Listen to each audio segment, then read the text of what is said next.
তো বন্ধু, এমনও ঘটনা ঘটতে পারে যেখানে একজন মা তার কন্যা সন্তানের দ্বারা হত্যা হতে পারে শুধুমাত্র কিছু অর্থের বিনিময়ে, একটি চাকরির বিনিময়ে, সম্পত্তির বিনিময়ে। হ্যাঁ, এখন কিছু এমন নিকৃষ্টতমের মানুষ আছে, তাদের কাছে একটি জীবনের থেকে মূল্যবান হয়ে গেল চাকরি, অর্থ, সম্পত্তি।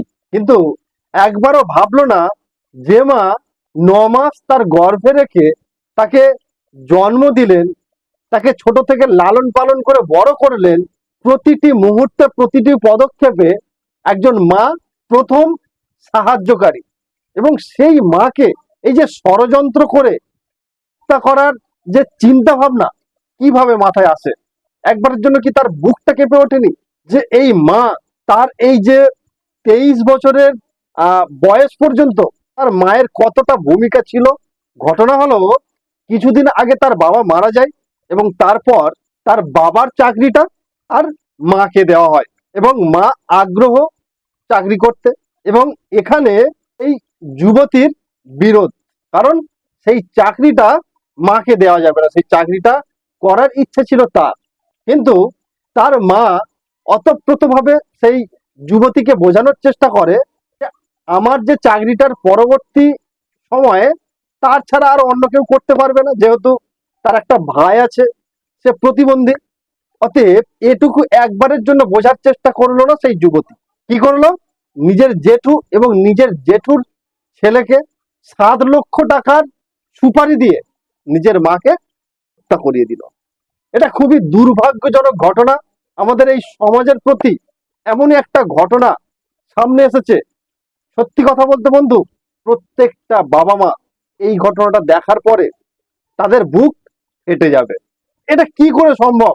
অনেক বাবা মা মনে করেন যে ছেলেদের থেকে মেয়েদের কাছে বাবা মারা বেশি সুরক্ষিত হয়, অনেকে মনে করেন, তবে সবার মতের মিল একই নয়।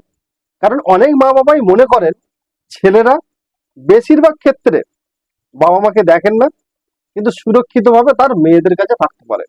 তো আজকের সেই মেয়ে যদি একজন মাকে হত্যা করে, এরপরে এই কথাটা কি কেউ আর বড়াই করে বলতে পারবেন?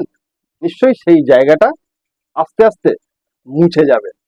তাই বলবো বন্ধু, আপনার সন্তান ছেলে হোক বা মেয়ে, আপনারা এমন ভাবে শিক্ষাটা দিন, অর্থের প্রতি নয়, মানুষের প্রতি মন মানসিকতা, গুরুজনদের প্রতি শ্রদ্ধা, এবং কোন রকম ভাবে অর্থের লালচ না দেখিয়ে সমাজের মধ্যে বড় করে তোলার চেষ্টা করুন।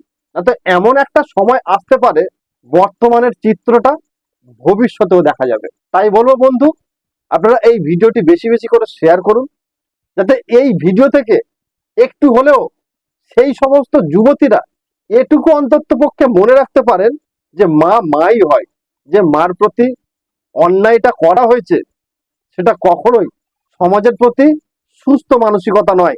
কারণ এই মা সেই সন্তানকে পৃথিবীর মুখ দেখিয়েছে, সেই সন্তানকে লালন পালন করেছে, বড় করে তুলেছে। এটা কিন্তু মনে রাখতে হবে, মা মাই থাকে।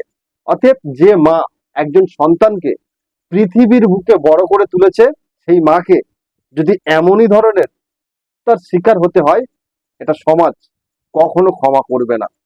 অবশ্যই ভিডিওটি শেয়ার করুন এবং আপনাদের মতামত ভিডিওর কমেন্টে জানাতে ভুলবেন না, এবং দেখা হচ্ছে পরবর্তী কোনো নতুন ভিডিওতে। ততক্ষণ আপনারা ভালো থাকবেন, সুস্থ থাকবেন এবং নমস্কার।